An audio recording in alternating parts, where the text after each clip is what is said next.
Masalah apa ya? Kan saya masuk organisasi basket, Bu. Nah, sedangkan ada beberapa permasalahan seperti orang tua saya itu tidak mengizinkan saya masuk organisasi basket, Bu. Padahal saya itu mau banget masuk ke organisasi basket karena menurutku itu organisasi basket itu sangat bagus, keren, dan juga kayak gimana ya, Bu. Tapi kita juga orang tua lebih menyuruh saya untuk terus untuk belajar, Bu. Padahal saya mau masuk banget sama organisasi, Bu. Oh, jadi Nak Alifka mau masuk organisasi PASI, tapi orang tua Nak Alifka tidak setuju dan lebih memilih Nak Alifka fokus ke pendidikan. Iya, Bu, gitu, Bu. Jadi coba cerita lebih lanjut.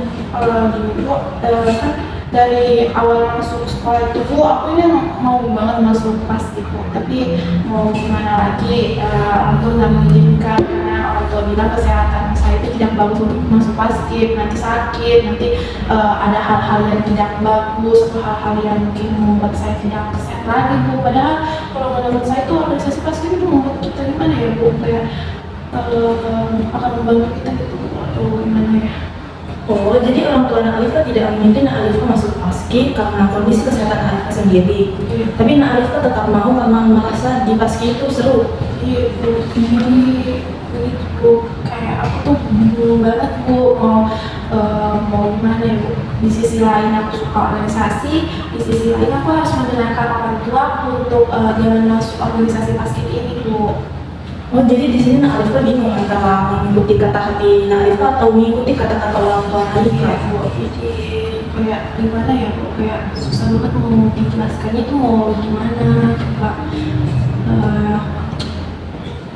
Jadi aku juga bingung, Bu, mau kayak respon ke orang tua, untuk bicara ke orang tua bilang mau masuk ke organisasi ini.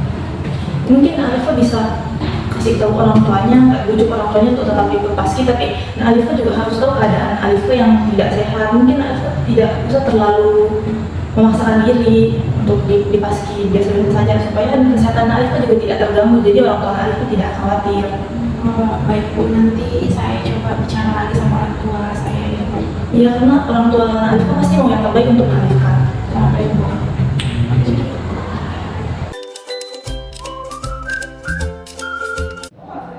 Baik, yang saya rasakan saat menjadi konselor, saat sesi konseling adalah saya dapat merasakan apa yang disampaikan oleh konseli. Saya dapat memahami perasaan dan pengalaman konseli dengan empati tanpa harus menghakimi. Saya juga berusaha membangun kepercayaan konseli untuk dapat berbicara dengan nyaman kepada saya. Baik, saya sebagai seorang konselor sudah dapat dimana dalam video kali ini saya merasa lebih tenang dengan curhat dengan konselor, dan saya merasa bahwa saya dihargai saat berbicara dengan tenang, dan juga konselor dapat mendengarkan dengan baik apapun yang saya katakan dan memberikan respon yang terbaik saat mendengarkan apa yang saya ucapkan. Baik, pada video kali ini saya berperan sebagai observator. Dapat saya amati bahwa dalam video ini konselor sudah merespon pernyataan konseli berdasarkan urutan kepentingan secara kronologis, berdasarkan sebab akibat, dan isi pembicaraan. Kemudian pada merespon perasaan, saya mengamati bahwa konselor sudah cukup merespon perasaan permukaan yang diungkapkan konseli dengan baik, dan merespon perasaan terselubung di balik pernyataan konseli, dan mengungkapkan melalui pengalaman konseli. Kemudian dalam merespon makna, saya mengamati pada video tadi sudah menunjukkan baik memberikan respon terhadap pikiran yang diungkapkan konseli maupun argumentasi logis dan tidak logis. Jadi dapat saya simpulkan sudah cukup baik untuk menerapkan keterampilan eksplorasi masalah ini dengan baik.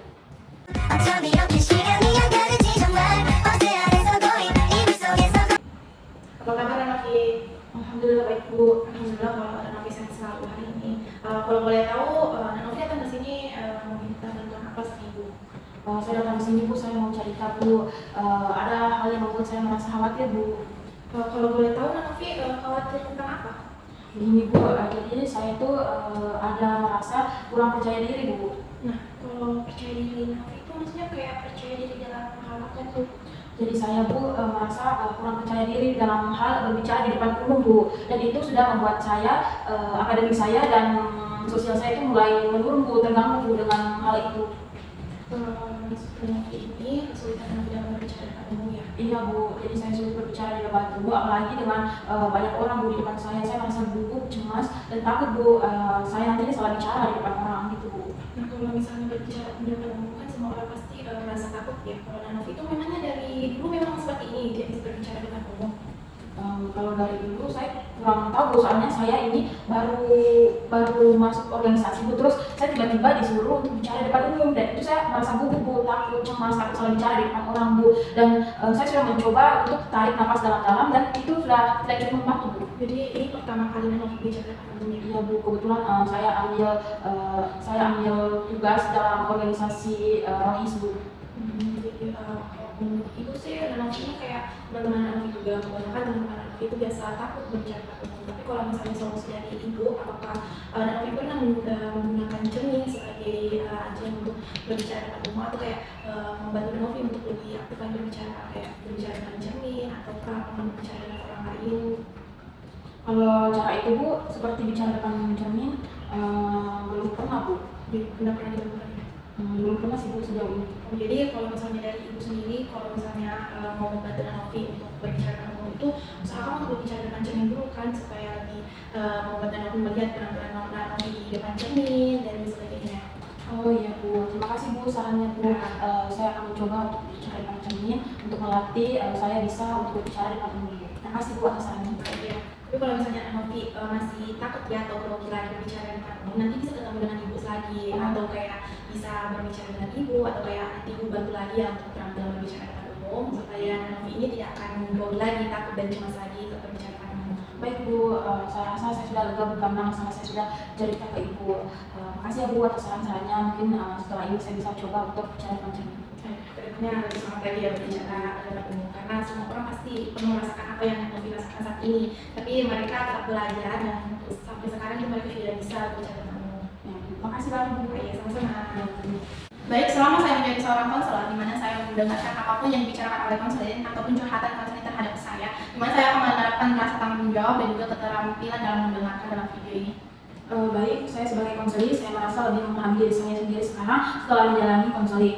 Saya dapat merenungkan perasaan, pemikiran dan perilaku saya dengan lebih baik, dan saya lega karena saya punya tempat untuk berbicara tentang masalah saya tanpa takut dihakimi, dan saya merasa didukung oleh seorang profesional. Baik, hasil pengamatan saya sebagai observator dalam video kali ini adalah konselor merespon dengan baik pernyataan konseli berdasarkan urutan kepentingan secara kronologis, berdasarkan sebab akibat dan mengeksplorasi isi pembicaraan. Konselor juga merespon perasaan permukaan yang diungkapkan konseli, perasaan terselubung baik di pernyataan konseli maupun melalui pengalaman konseli. Konselor juga merespon makna terhadap pikiran yang diungkapkan konseli, terhadap argumentasi logis yang dikemukakan konseli, dan terhadap argumentasi tidak logis yang dikemukakan oleh konseli. Jadi kesimpulan yang saya berikan, konselor sudah merespon dengan baik segala pernyataan yang diberikan konseli. Halo, tadi kala Ibu senang bertemu lagi Mas Adita. Mungkin bisa membahas tentang masalah yang dihadapi ketika di sekolah. Bisa cerita ke Ibu lebih lanjut?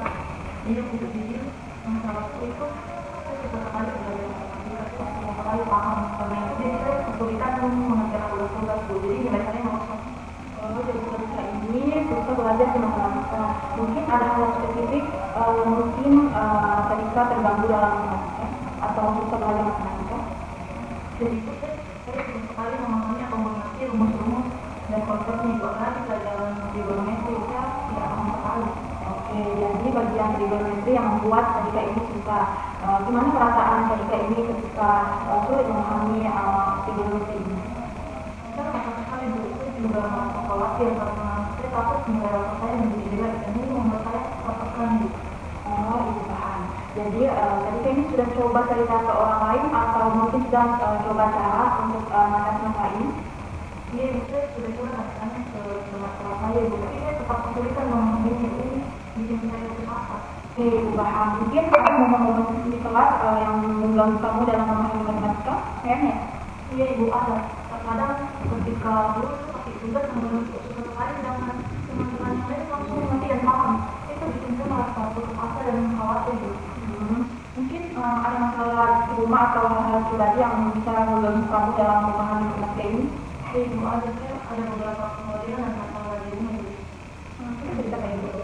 Jadi yang saya tidur kalau di rumah itu susah banget untuk belajar Bu. Karena di rumah saya punya adik yang masih kecil dan juga keponakan Ibu. Mereka sangat berisik Bu.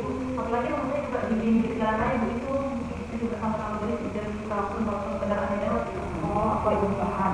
Jadi lebih lanjut pertemuan selanjutnya kita bahas tentang bagaimana sih masalah rumah ini bisa mempengaruhi belajar kamu sehingga kamu lebih fokus dalam belajar matematika, dan kita coba cari solusi gaya belajar yang cocok buat kamu sehingga kamu lebih santai dan lebih bisa memahami masalah-masalah kami ini khususnya di bidang matematika.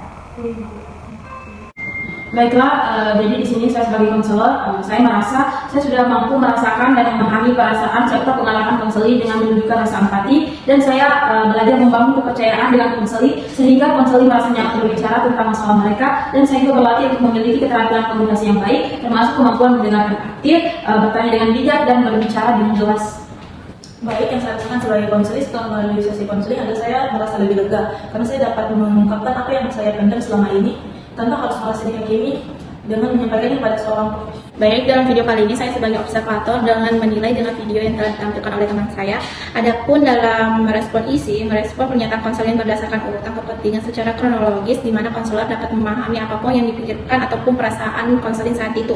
Merespon pernyataan konselin berdasarkan sebab akibat, memfasilitasi konselin untuk mengekspor isi pembicaraan, dan juga merespon perasaan dengan terselundup di balik pernyataan konselin, merespon pernyataan yang diungkap melalui pengalaman konselin itu sendiri, merespon perasaan yang diungkapkan melalui pikiran konselin saat itu, dan juga memberikan respon terhadap pikiran yang diungkapkan konselin dengan sangat baik, memberikan respon terhadap argumen secara logis kepada konselin dengan konselor.